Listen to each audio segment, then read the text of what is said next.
اگر ہم ایک مشہور روایت کے مطابق مان ہی لیں کہ یہ رات معراج کی رات ہے، تو آئیے دیکھتے ہیں کہ معراج کی رات میں آپ صلی اللہ علیہ وسلم کو کیا کچھ دکھایا گیا. آپ نے بنیادی طور پر اچھے اور برے کام کرنے والوں کے انجام دیکھے. تو احادیث کی کتابوں میں معراج کے بارے میں جو کچھ ملتا ہے اس کی تفصیل آپ کے سامنے رکھوں گی تاکہ اس سے ہم کچھ سبق لیں، کیونکہ وہ ایک سبق آموز واقعہ ہے. اور ان اعمال سے بچیں جن پر سزا آپ صلی اللہ علیہ وسلم نے دیکھی اپنی آنکھوں سے، اور وہ کام کریں جن پر جزا آپ صلی اللہ علیہ وسلم نے اپنی آنکھوں سے دیکھی.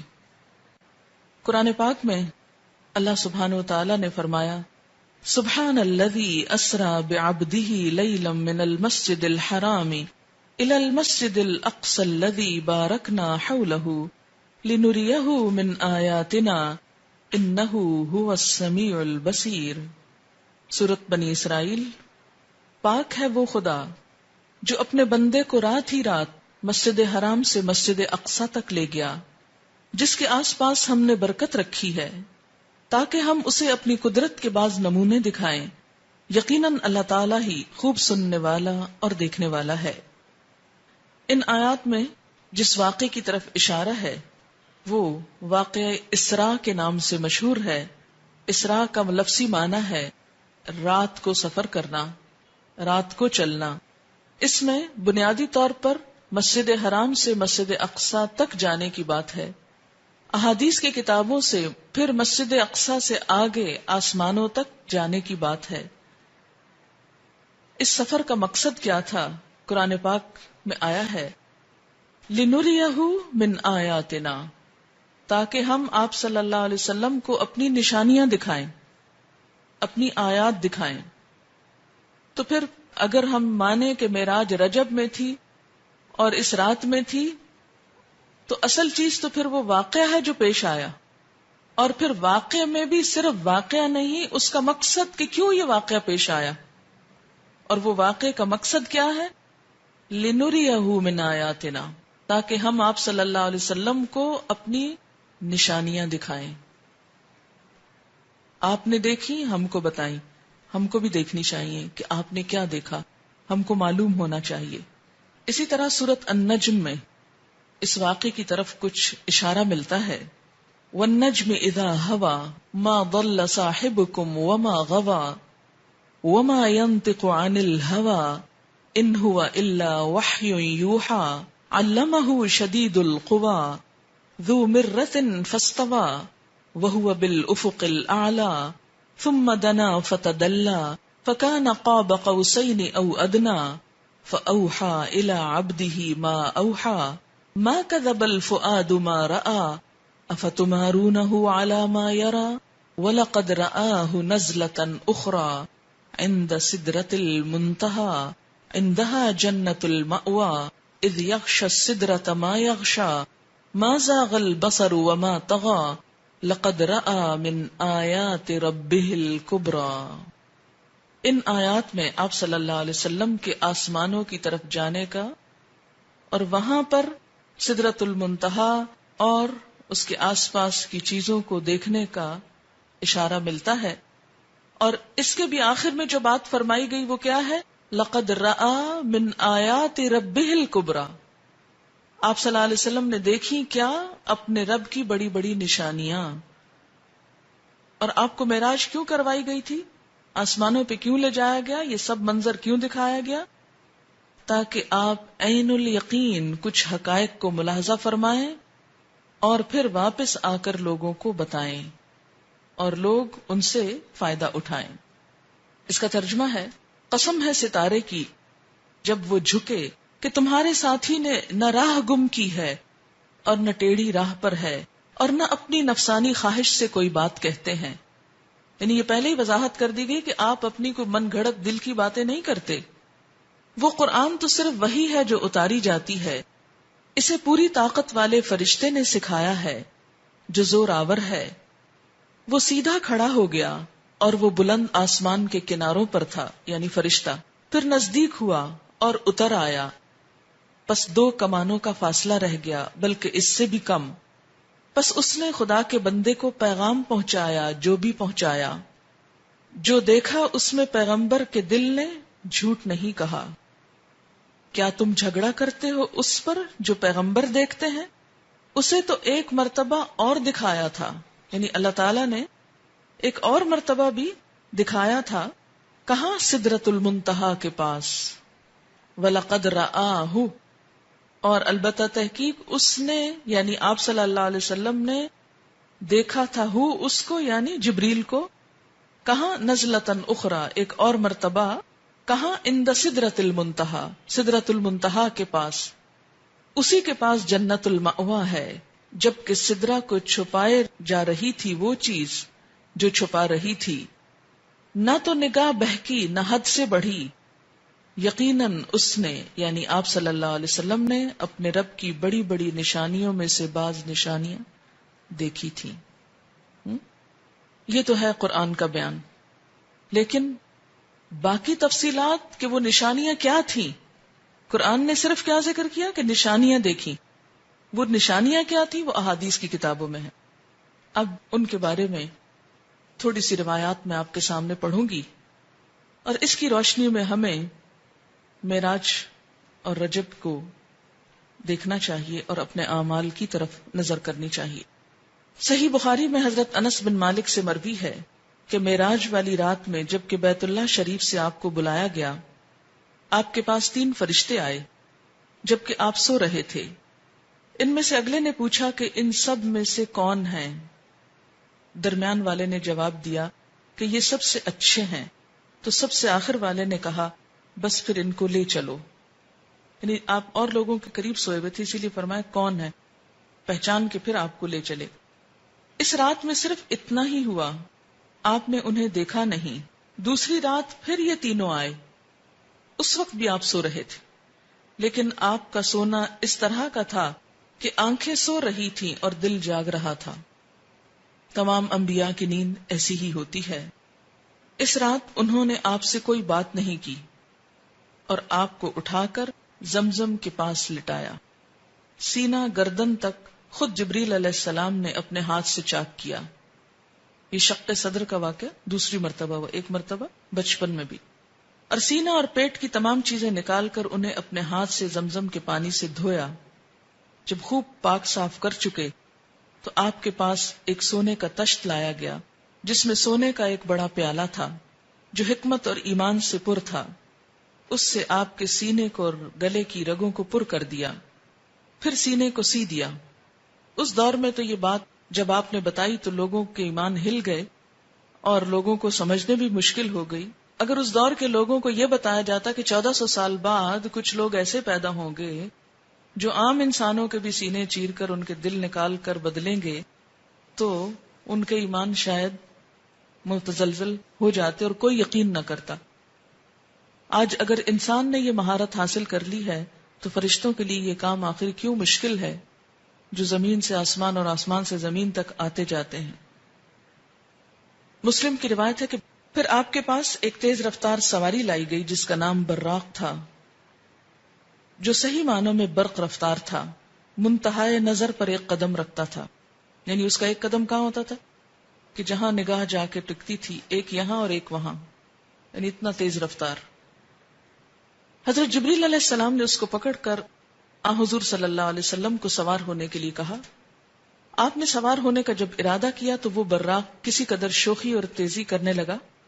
حضرت جبریل نے اس کے کان میں کہا کہ تجھے معلوم ہے کہ آپ صلی اللہ علیہ وسلم سے زیادہ مکرم اور محترم کوئی نہیں جو تجھ پر سوار ہوا. یہ سن کر براق ارق ارق اور پسینہ پسینہ ہو گیا. اب یہ ترمذی کی روایت ہے، لہذا یہ مختلف کتابوں کی روایات کا مجموعہ ہے. جہاں جہاں جو آئے گی روایت اس کتاب کا نام بھی میں کوٹ کرتی جاؤں گی تاکہ کبھی آپ کو ریفرنس کے لیے دیکھنا ہو تو دیکھ سکیں. آپ صلی اللہ علیہ وسلم اس پر سوار ہو گئے. حضرت جبریل آپ کے رفیق اور ہم رکاب ہوئے. امام بہقی نے حضرت ابن عباس سے بیان کیا ہے کہ رسول اللہ صلی اللہ علیہ وسلم نے فرمایا شب معراج میں ایک مقام سے مجھے نہایت ہی اعلیٰ اور مست خوشبو آنے لگی. میں نے پوچھا یہ خوشبو کیسی ہے؟ جواب ملا کہ فرعون کی لڑکی کی مشاطہ کہتے ہیں جو کنگھی کرتی، جیسے پارلر میں کام کرنے والی جیسے لڑکیاں ہوتی، تو اس کے دربار میں یہ ایک بیوٹیشن تھی، وہ سمجھیں، یا مشاطہ، اور اس کی اولاد کے محل کی ہے. فرعون کی شہزادی کو کنگھی وغیرہ کرتے ہوئے اس کے ہاتھ سے اتفاقاً کنگھی گر پڑی، تو اس کی زبان سے بے ساختہ بسم اللہ نکل گیا. اس پر شہزادی نے اس سے کہا اللہ تو میرا باپ ہی ہے. فرعون کہتا تھا نا انا ربکم الاعلی، میں تمہارا بڑا رب ہوں. تو اس نے جواب دیا نہیں، اللہ وہ ہے جو مجھے اور تجھے اور خود فرعون کو روزی دیتا ہے. اس نے کہا اچھا کیا تو میرے باپ کے سوا کسی اور کو رب مانتی ہے؟ اس نے جواب دیا کہ ہاں، میرا اور تیرا اور تیرے باپ کا رب اللہ ہے. اس نے اپنے باپ فرعون سے کہلوایا، یعنی بتایا اس کو، تو وہ بہت ناراض ہوا. اسی وقت برسر دربار بلوا بھیجا اور کہا کیا تو میرے سوا کسی اور کو اپنا رب مانتی ہے؟ اس نے کہا ہاں، میرا اور تیرا رب اللہ ہی ہے جو بلندیوں اور بزرگیوں والا ہے. فرعون نے پھر اسی وقت حکم دیا کہ تانبے کی جو دیگ بنی ہوئی ہے اسے خوب تپایا جائے. جب وہ بالکل آگ جیسی ہو جائے تو اس کے بچوں کو اس میں ایک ایک کر کے ڈال دیا جائے، خود اسے بھی اسی میں ڈال دیا جائے. فرعون کے بارے میں قرآن میں آتا ہے نا انہو طغی، سرکش ہو گیا ہے اور بہت شدید قسم کی سزائیں دیتا تھا اپنے لوگوں کو. چنانچہ وہ گرم کی گئی. جب وہ آگ جیسی ہو گئی تو حکم دیا کہ اس کے بچوں کو اس میں ڈال دیا جائے. اس نے کہا بادشاہ ایک درخواست میری منظور کرو، وہ یہ کہ میری اور میرے بچوں کی ہڈیاں ایک ہی جگہ ڈال دینا. فرعون نے کہا تیرے حقوق میرے ذمے کچھ ہیں اس لیے یہ منظور ہے، نہیں تو ہماری خدمت گار ہے اس لیے تمہاری یہ بات پوری کر دوں گا. جب وہ اور اس کے بچے اس میں ڈال دیے گئے اور سب جل کر راکھ ہو گئے تو سب سے چھوٹے بچے کی باری آئی جو ماں کی چھاتی سے لگا ہوا دودھ پی رہا تھا. فرعون کے سپاہیوں نے جب اسے گھسیٹا تو اس نیک بندی کی آنکھوں تلے اندھیرا چھا گیا.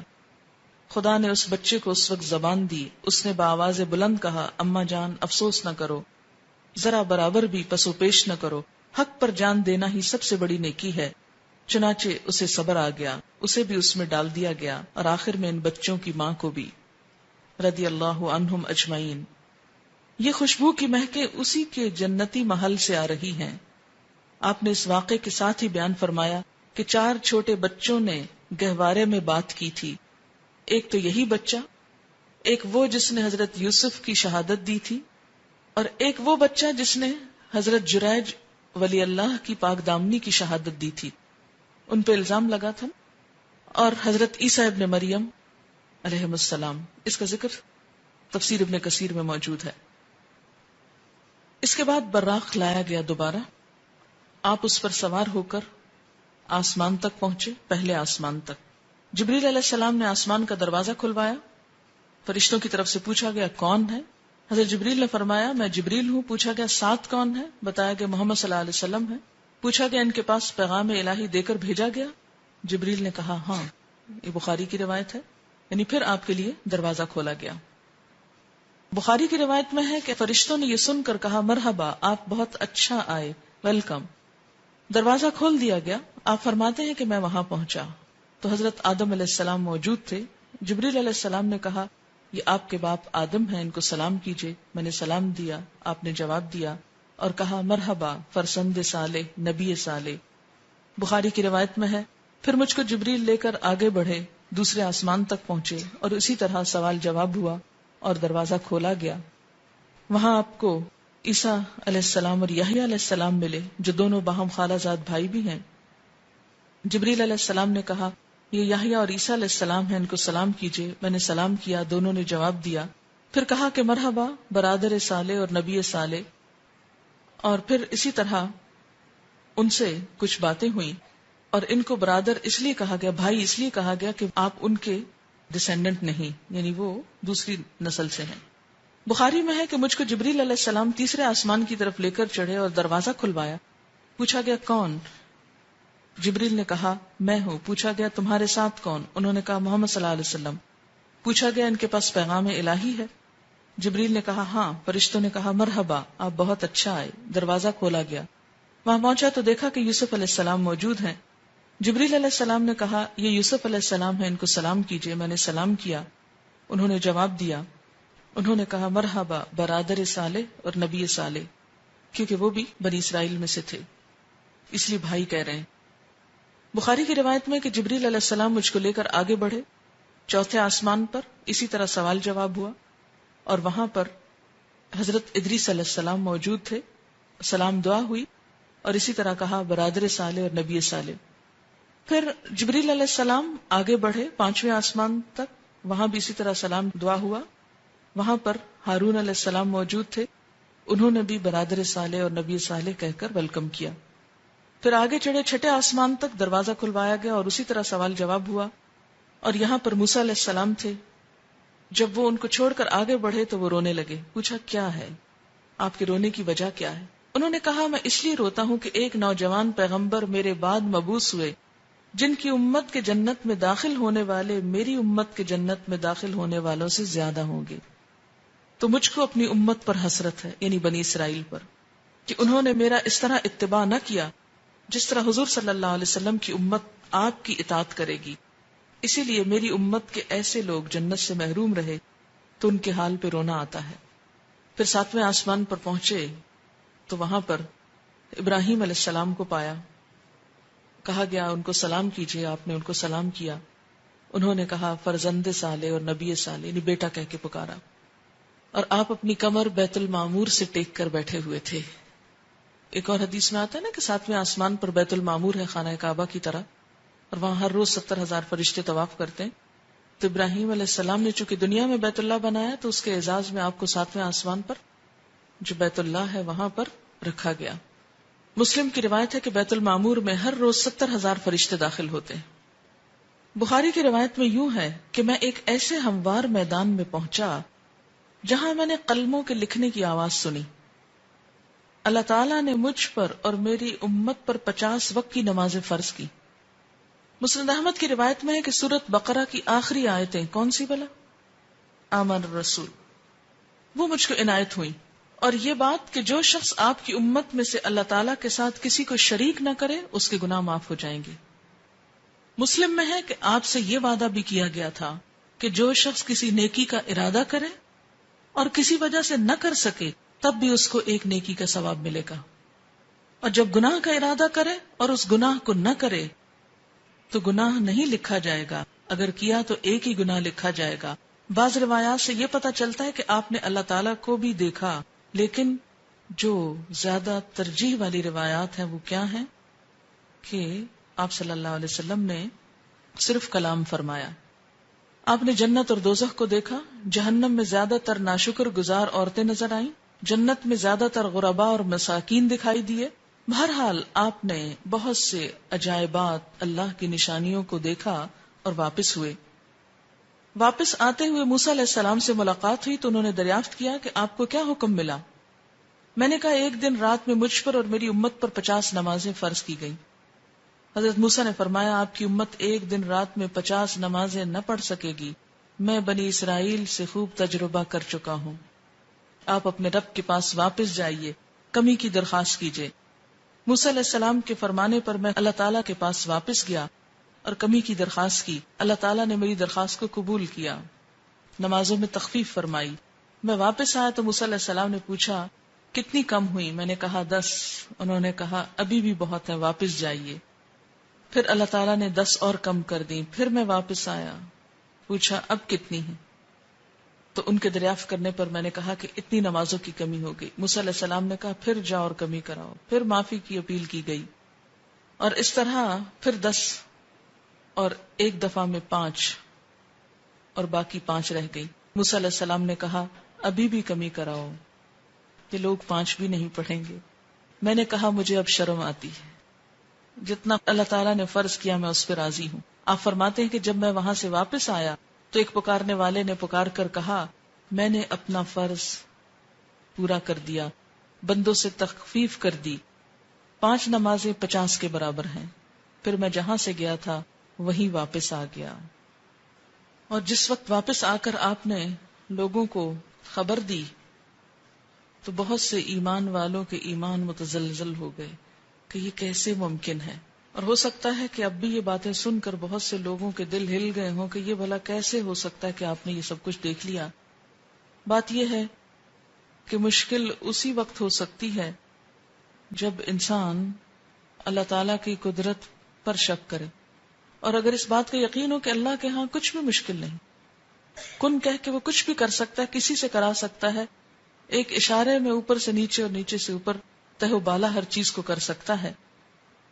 مسلم میں ہے کہ حضور صلی اللہ علیہ وسلم فرماتے ہیں، جب میں نے معراج کا یہ واقعہ مشرکین مکہ کو سنایا تو انہوں نے اس کی تردید کی اور تکذیب کی، اور بیت المقدس کی علامتیں دریافت کرنا شروع کر دی کہ کیسا ہے بیت المقدس۔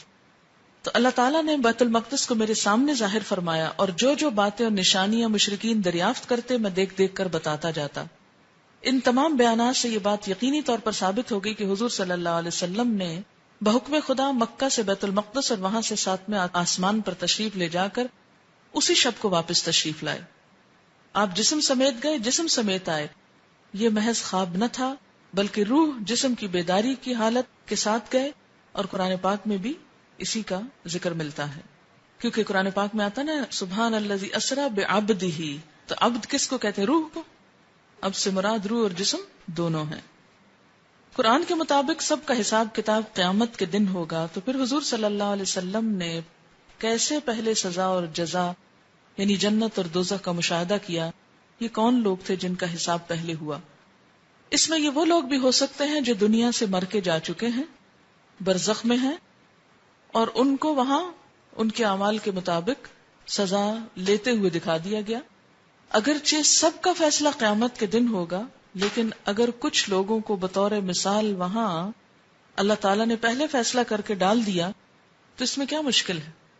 یہ بھی ہو سکتا ہے کہ اللہ تعالیٰ نے بطور تمثیل دکھایا کہ ایسا ہوگا، یعنی جن لوگوں کے ساتھ ہونے والا ہے ان کی شکلیں سامنے لا کے دکھا دی اور ان کو ایک شیپ دے دی، اور فیصلہ بعد میں ہوتا رہے گا۔